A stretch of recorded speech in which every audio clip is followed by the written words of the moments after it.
आहे? नाही, काल सुद्धा मी सायबर क्राईमचे PI जाधव साहेब यांनाही काल निवेदन आम्ही त्या ठिकाणी दिलं होतं. परंतु परत एकदा आज त्या ठिकाणी व्हिडिओ टाकण्यात आला. विदर्भाचं राजकारण जे आहे त्या फेसबुकच्या माध्यमातून अशा आदरणीय बाळासाहेब आंबेडकरांवर आक्षेपार्थ व्हिडिओ टाकण्याचं काम आता RSSनं छुप्या मार्गाने चालू केलेलं आहे. त्यांच्या गांडीत दमने समोर समोर येऊन खेटायचं, म्हणून त्यांनी अशा पद्धतीने आता व्हिडिओ टाकायचं.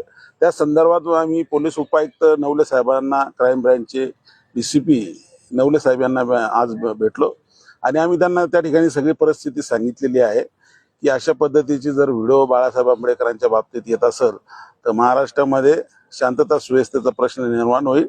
लवकरात लवकर आपण त्या पेजवर कारवाई करा, ते व्हिडिओ डिलीट करा, अशी मागणी आम्ही त्या ठिकाणी निवेदनाच्या माध्यमातून त्यांना दिलेली आहे. जर असं झालं नाही तर आम्ही लवकरात लवकर औरंगाबाद शहर बंद केल्याशिवाय राहणार नाही. या शहरातले रस्ते असतील, दुकानं असतील, बाजारपेठा असतील, हे सर्व आम्ही त्या ठिकाणी बंद करणार आहोत.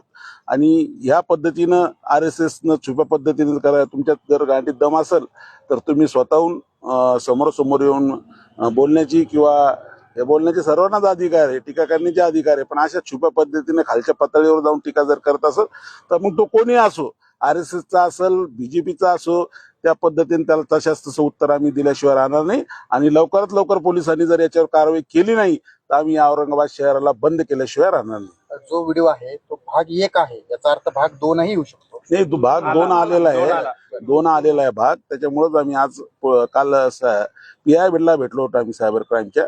आज पोलीस उपायुक्तांना, नवले साहेबांना आम्ही त्या ठिकाणी भेटलो आणि त्यांना ही परिस्थिती समजून सांगितली की बाळासाहेब हे आमचं दैवत आहे. बाबासाहेब आंबेडकरांच्या नंतर आम्ही खऱ्या अर्थानं जर कोणाला मानत असेल या देशामध्ये, महाराष्ट्रामध्ये, तर ते बाबासाहेबाच्या नंतर बाळासाहेब आंबेडकर आहे. आणि बाळासाहेब आंबेडकरांवर जर अशा पद्धतीचं घाणेरडे वक्तव्य, खालच्या पातळीचं जर वक्तव्य ते करत असतील तर त्याच पद्धतीने त्यांना उत्तर दिल्या जाईल, ते मग कोणी असो या देशामध्ये.